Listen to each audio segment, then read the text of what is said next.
प्रदेश की तमाम खबरों के साथ हम आपके समक्ष आ चुके हैं। कई लेटेस्ट अपडेट्स आज इस बुलेटिन में हम आपके साथ साझा करने वाले हैं। देखिए, विशेष तौर से बड़ी बात करना चाहेंगे मुख्यमंत्री सुखविंदर सिंह सुक्खू के बड़े फैसले को लेकर ऑन स्पॉट जो उनकी ओर से बड़ा डिसीजन लिया गया है, इससे जुड़ी जानकारी हम आप तक पहुंचाएंगे। दूसरी बात, जेईआईटी पोस्ट कोड 817 के रिजल्ट पर भी करने वाले हैं, क्योंकि देखिए ये पोस्ट कोड 817 का रिजल्ट भले ही घोषित हो गया हो, लेकिन इसके बाद नियुक्ति में अब कितना ज्यादा समय लग जाएगा, जानकारी आपको देंगे। इसके बाद और कितने ऐसे पोस्ट कोड्स हैं जिनका रिजल्ट अब घोषित होने वाला है। ग्राम रोजगार सेवक एक दफा फिर वेतन के लिए तरस गए हैं। इनका कहना है कि अभी तक रिवॉल्विंग फंड की व्यवस्था इनके लिए नहीं की गई है। यह मंत्री अनिरुद्ध सिंह का खुद का सुझाव था कि रिवॉल्विंग फंड की व्यवस्था इनके लिए की जाएगी। तकरीबन 15 से 18 करोड़ तक का ये रिवॉल्विंग फंड होगा, लेकिन इस पर कदम कुछ नहीं उठाए जा रहे हैं, जिस बात को लेकर नाराजगी इनकी ओर से व्यक्त की गई है। और ये भी ग्राम रोजगार सेवकों ने कहा है कि जल्द से जल्द ये कदम उठाए जाए। 4 से 5 ग्राम पंचायतों का कार्यभार ये संभालते हैं, जो समय दिया जाता है उसमें अपना टारगेट पूरा करते हैं, लेकिन फिर भी इन्हें कोई सुविधा नहीं दी जा रही है। इन्हें भी बाकी कर्मचारियों की तर्ज पर एनपीएस ओपीएस के दायरे में लाया जाए, मेडिकल रिबर्समेंट का लाभ इन्हें दिया जाए, ग्रेच्युटी का लाभ दिया जाए, अर्जित अवकाश इनके लिए भी लागू होने चाहिए। दरअसल कुछ एक ग्राम रोजगार सेवक तो ऐसे भी हैं जिन्हें सिर्फ 6,800 रुपए मानदेय ही यहां पर मिलता है, तो इसमें बढ़ोतरी होनी चाहिए, क्योंकि इनसे अतिरिक्त कार्य भी लिया जा रहा है। लेकिन मेन डिमांड इनकी रिवॉल्विंग फंड को लेकर थी, और इनका यह भी कहना है कि दैनिक वेतन भोगी भी हैं कुछ एक, जिनका 5 साल का कार्यकाल घटाकर 4 वर्ष किए जाने थे, यानी कि 5 वर्षों का पीरियड घटाकर 4 वर्ष ये होने थे, और फिर नियमितीकरण भी इनका होना चाहिए था। लेकिन 3 से 4 वर्ष बीत गए हैं ये फैसला लिए हुए, अभी तक ये लाभ भी इन्हें नहीं दिया गया है। तो फिलहाल ये 4 से 5 बड़ी डिमांड्स ग्राम रोजगार सेवकों ने रखी है। हालांकि पूरी होती है या नहीं, पिछले वर्ष क्योंकि अनाउंसमेंट की गई थी मंत्री की ओर से कि रिवॉल्विंग फंड जारी होगा ग्राम रोजगार सेवकों के लिए, लेकिन ऐसा कुछ होता हुआ नजर नहीं आ रहा है। बेरोजगार शारीरिक शिक्षक भी सड़कों पर उतर गए हैं। हालांकि पिछले 10 दिन से ये प्रदर्शन कर रहे हैं चौड़ा मैदान में, और आज चौड़ा मैदान से शिमला विधानसभा तक इन्होंने आक्रोश रैली भी निकाली थी। इस बीच इनका कहना था कि मुख्यमंत्री सुखविंदर सिंह सुक्खू से अब ये मिलने वाले हैं। पहली बात तो ये कि 100 बच्चों की कंडीशन हटा दी जाए, जिस वजह से इनकी भर्तियां नहीं हो रही हैं, और दूसरी बात इन्होंने ये कही कि 22,000 के करीब इनकी तादाद है, ये बेरोजगार हैं, 50 से ऊपर इनकी उम्र होने वाली है, लेकिन शारीरिक शिक्षकों की भर्तियां स्कूलों में नहीं हो रही हैं, जिस वजह से इस विषय से भी छात्रों को वंचित रहना पड़ रहा है। 870 के करीब पदों पर भर्ती प्रक्रिया जल्दी पूरी की जाए। 119 के करीब जो पद विवाद में चल रहे थे उन्हें होल्ड पर रखा जाए, और अभी जो नए आरएनपी रूल सामने आए हैं, जो उसमें क्वालिफिकेशन तय की गई है, उससे भी इन्हें बहुत ज्यादा आपत्ति है। ये डिग्री और डिप्लोमा को लेकर इतने ज्यादा बदलाव आखिरकार क्यों कर दिए गए हैं।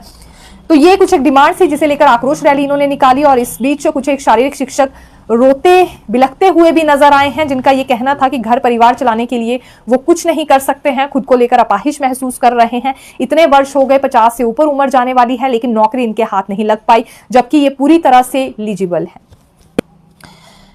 देखिए, जो फैसला लिया गया है कैबिनेट में कि एचआरटीसी बसेस में पुलिस कर्मियों को अब निःशुल्क नहीं रहेगी यात्रा। हालांकि इनका मासिक वेतन पहले काटा जाता था, 210 रुपए मासिक इनके काटे जाते थे वेतन से, लेकिन उसके बावजूद भी ये फैसला हुआ कि अब ये निःशुल्क यात्रा नहीं कर पाएंगे। तो अब पुलिस कर्मियों की ओर से इस पर भारी विरोध जताया जा रहा है। कुछ एक ने सोशल मीडिया से अपनी डीपी तक हटा दी है, कुछ एक फेसबुक पर, इंस्टा पर और अन्य सोशल मीडिया प्लेटफॉर्म्स पर पोस्ट साझा कर रहे हैं, जिसमें उनकी ओर से आपत्ति जाहिर की जा रही है।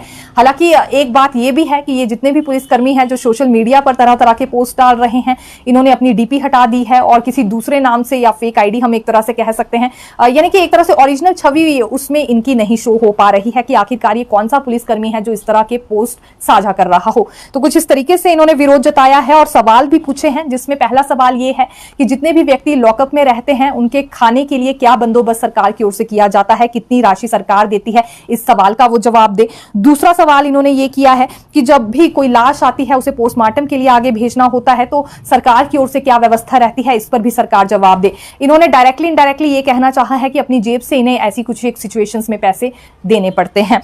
और तीसरी बात ये कि मेले के दौरान जब इन्हें तंबू इत्यादि में रहना पड़ता है या कोई भी बड़ा इवेंट होता है तब भी तंबू में रहना पड़ता है, ऐसे में क्या अनुदान इन्हें सरकार की ओर से किया जाता है। खैर, सवाल तो कई तरह के पूछ रहे हैं, लेकिन इस बीच बात वही है कि फैसला कैबिनेट में ले लिया गया है। हालांकि अधिसूचना अभी हुई नहीं है और पुलिस कर्मियों की ओर से तर्क ये दिया जा रहा है कि जब इनके मासिक वेतन से 210 रुपए काटे जाते हैं खास तौर पर इस यात्रा के लिए ही, तो आखिरकार अब ये निःशुल्क यात्रा इनकी बंद क्यों हो रही है। कुछ एक चालक परिचालक भी थे जिनकी ओर से ऐसी शिकायतें सामने आ रही थी कि कुछ एक पुलिसकर्मी ढौंस छाड़ देते हैं या फिर बर्ताव उनका सही नहीं रहता है बस में। एक वजह ये भी रही है जो इस तरह का फैसला लेना पड़ा है। हालांकि देखिए, जो निर्णय लिया गया है वो सिर्फ एक वर्ग के लिए नहीं है, आने वाले समय में बाकी वर्गों के लिए भी ये निर्णय हो सकता है। लेकिन ये बात भी जरूर है कि पुलिसकर्मी काफी ज्यादा नाराज चल रहे हैं इस निर्णय के बाद। देखिए, मुख्यमंत्री सुक्खू ने आज ऑन स्पॉट एक बड़ा फैसला लिया है। ये पोस्ट कोड 980 को लेकर था। ये कला अध्यापक बेरोजगार कला अध्यापकों का संघ क्योंकि सीएम सुक्खू से मिलने के लिए गया था और इनका ये कहना था 100 बच्चों की कंडीशन हटा दी जाए। ड्राइंग मास्टर्स की भर्तियां तब तक नहीं हो पाएंगी जब तक 100 बच्चों की कंडीशन रहेगी। सीएम सुक्खू ने ऑन स्पॉट शिक्षा सचिव को बुलाया और ये ऑर्डर दे दिए कि 100 बच्चों की कंडीशन को तुरंत प्रभाव से हटाया जाए। हालांकि कागजों में ऐसा कुछ नहीं हुआ है, लेकिन वहां आदेश इस तरह के दिए गए थे। फिलहाल कागजों में ये बात कब तक आती है हमें देखना होगा। और दूसरी बात ये कि पोस्ट कोड 980 का रिजल्ट भी जल्द से जल्द घोषित किया जाए, ये मांग रखी गई है। मुख्यमंत्री सुक्खू ने इस पर आश्वासन ये दिया है कि वो जानते हैं कौन कौन से पोस्ट कोड रह रहे हैं और अभ्यर्थी कितने ज्यादा बेचैन हो गए हैं। जल्द से जल्द वो 980 का रिजल्ट भी घोषित करेंगे। पोस्ट कोड 817 का रिजल्ट घोषित हो चुका है, अब 980 का रिजल्ट भी घोषित होगा। ये पॉजिटिव रिस्पांस मुख्यमंत्री सुक्खू की ओर से अभ्यर्थियों के सामने दिया गया है। देखिए, जेईआईटी पोस्ट कोड 817 के बाद अब कौन कौन से रिजल्ट घोषित होंगे, यानी कि किन पोस्ट कोड्स को लेकर अब प्रक्रिया शुरू हुई है, आपको बता देते हैं। लेकिन सबसे पहले जानकारी 817 को लेकर देंगे। तकरीबन 4 साल बाद क्योंकि रिजल्ट घोषित हुआ है और 73 विभागों को 1841 कर्मचारी मिले हैं। अब अंदाजा लगा सकते हैं 73 डिपार्टमेंट्स में पद खाली चल रहे थे, 1841 के करीब अब ये पद भरे जा रहे हैं। डॉक्यूमेंटेशन वाले दस्तावेजों को डिपार्टमेंट्स में भेजा जा रहा है राज्य चयन आयोग की ओर से। ये प्रक्रिया अभी जारी है, थोड़ा सा समय इसमें लग जाएगा। हालांकि उसके बाद जब नियुक्तियां करनी होंगी, यानी कि जब पोस्टिंग स्टेशंस दिए जाएंगे, तो उसमें भी सरकार की मंजूरी यहां पर लेनी होगी। अब देखिए, यहां से सबक लेने की आवश्यकता है। पहले ये मामला आरएनपी रूल्स के चलते लटका रहा, फिर उसके बाद पेपर लीक वाली दिक्कत इसमें आ गई। आने वाले समय में इस तरह की धांधलियां ना हो, आरएनपी रूल्स को लेकर गड़बड़ियां ना हो, ये सबक लेने की आवश्यकता है। 4 साल से ज्यादा का समय अगर एक ही पोस्ट कोड में लग जाएगा तो फिर आखिरकार हिमाचल प्रदेश के युवा कहां जाएंगे और इतने समय तक ये कैसे अपना घर परिवार चलाएंगे। अब 817 के बाद 2 पोस्ट कोड सामने आए हैं, जिसमें पोस्ट कोड 903 है और एक 939 है। इनमें अब ज्यादा काम नहीं बचा है। राज्य चयन आयोग की ओर से जल्दी रिजल्ट घोषित कर लिया जाएगा। हालांकि एक बात है, विजिलेंस से एक चिट्ठी का जवाब इसमें हो रहा है। जैसे ही ये चिट्ठी का जवाब विजिलेंस की ओर से सामने आएगा तो इसमें भी रिजल्ट जल्दी घोषित हो जाएगा। एक तरह से इंतजार अभ्यर्थियों का खत्म होगा।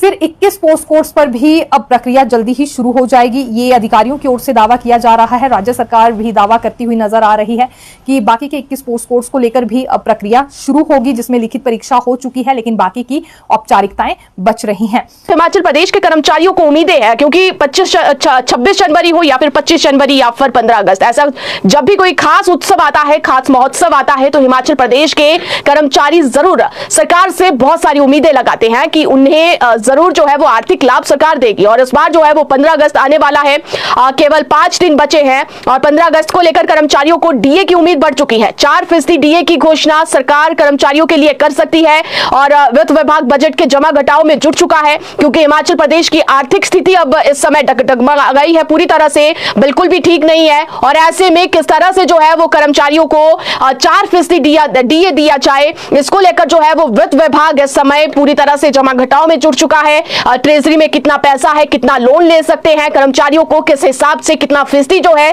वो डीए दिया जा सकता है, उनके पुराने एरियर का भुगतान किस तरह से किया जा सकता है, इन सभी मसलों को लेकर जो है वो आजकल चर्चा भी हो रही है। सरकार के सामने वित्त विभाग अपनी रिपोर्ट भी पेश कर रहा है। आपको बता दें तो अभी प्रदेश की आर्थिक स्थिति सुधरी नहीं है। राज्य सरकार को हर माह 800 करोड़ रुपए ट्रेजरी में आ रहा है, जबकि हर महीने 2200 करोड़ कर्मचारियों के वेतन और पेंशन पर खर्च हो रहे हैं। पिछले माह 1000 करोड़ का लोन सरकार ले चुकी है और दिसंबर तक अब यह कहा जा रहा है कि 1400 करोड़ की लिमिट लोन लेने की बची हुई है।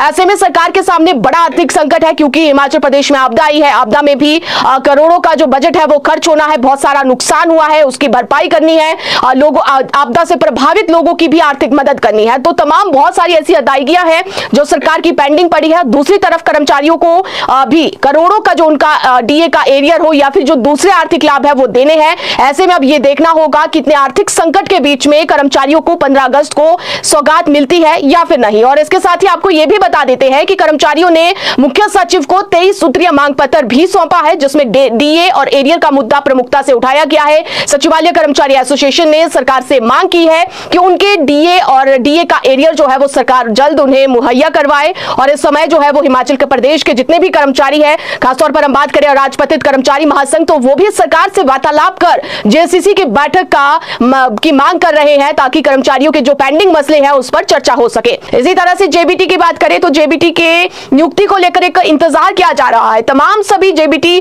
जिन्हें बैच वाइज के तहत जिनका नंबर आ चुका है, रोजाना सचिवालय के चक्कर काट रहे हैं, शिक्षा निदेशालय के चक्कर काट रहे हैं, लेकिन अभी तक नियुक्ति पत्र इनके हाथ में नहीं आया है। और अब यह कहा जा रहा है कि जेबीटी को नियुक्ति के लिए थोड़ा सा इंतजार और करना पड़ेगा। विभागीय स्तर पर जो है वो काम किया जा रहा है, लेकिन इसमें इंतजार की घड़ी है। बहुत सारी चीजें हैं जो कि खुलकर सामने नहीं आ रही है, लेकिन फिलहाल जेबीटी को थोड़ा इंतजार और करना पड़ेगा स्टेशन अलॉटमेंट की प्रक्रिया को, क्योंकि विभाग दूसरी बार देख रहा है। और 1161 जेबीटी के पद बैच वाइज के आधार पर भरे जाने हैं। लंबे समय से शिक्षक नियुक्ति के इंतजार में बैठे हैं। शिक्षा विभाग की माने तो छात्र संख्या के आधार पर दूसरी बार स्टेशन अलॉट किए जा रहे हैं और जल्द इसका प्रोसेस पूरा हो जाएगा। और उधर अगर सरकार की बात करें तो दावा तो यह किया जा रहा है कि मानसून सत्र से पहले जेबीटी को नियुक्ति दे दी जाएगी। लेकिन अब बड़ी बात यह है कि जब तक स्कूल मर्ज नहीं होते हैं, जब तक स्कूल डी नोटिफाई नहीं होते हैं, कैसे जेबीटी को नियुक्ति पत्र जारी होता है। तो फिलहाल भविष्य के गर्भ में है, लेकिन अब इंतजार बहुत लंबा हो चुका है। तो ऐसे में जरूर जो है वो जेबीटी बैच वाइज के तहत जिन शिक्षकों का नंबर आया है उनकी बेचैनी बढ़ चुकी है और उम्मीद करते हैं कि सरकार और विभाग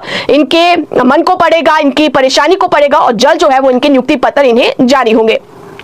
अगली खबर की बात करें तो हिमाचल प्रदेश में जेआईटी 817 के बाद अब 21 पोस्ट कोड का रिजल्ट भी जल्द आने वाला है। आप देखिए तो जेआईटी 817 के अभ्यर्थियों ने 4 साल का इंतजार किया और उसके बाद उनका रिजल्ट घोषित हुआ और अब 21 पोस्ट कोड का रिजल्ट भी घोषित होने वाला है, क्योंकि राज्य चयन आयोग ने रिजल्ट बनाना शुरू कर दिया है। और 21 पोस्ट कोड जो कि राज्य सरकार ने यह कहा है कि इसी माह जो है वो 21 पोस्ट कोड का रिजल्ट घोषित किया जाए, क्योंकि इसमें लगभग जो है वो केवल 58 पद है। हालांकि हजारों की संख्या में जो है वो अभ्यर्थियों ने जो है वो इसमें आवेदन किया है, पार्टिसिपेट किया है इन परीक्षाओं में। तो अब जो है वो 21 पोस्ट कोड का रिजल्ट घोषित करने के निर्देश दिए गए हैं। और आयोग से जो हमने जानकारी एकत्रित की तो आयोग का भी यही मानना है कि इसी माह जो है वो कोशिश की जा रही है कि रिजल्ट घोषित कर दिया जाए, क्योंकि बहुत सारे ऐसे पोस्ट कोड इसमें से ऐसे हैं जिसमें डॉक्यूमेंटेशन आधों से ज्यादा की हो चुकी है, प्रोसेस जो है वो कई पोस्ट कोड का हो चुका है। तो केवल रिजल्ट घोषित करना है और विभागों का आवंटन होना है। तो उम्मीद है कि इसी माह 21 पोस्ट कोड का रिजल्ट आएगा। इसमें पोस्ट कोड 961 है, पोस्ट कोड 966 है, पोस्ट कोड 968 है, पोस्ट कोड 969 है, post code 978, post code 982, post code 986, post code 987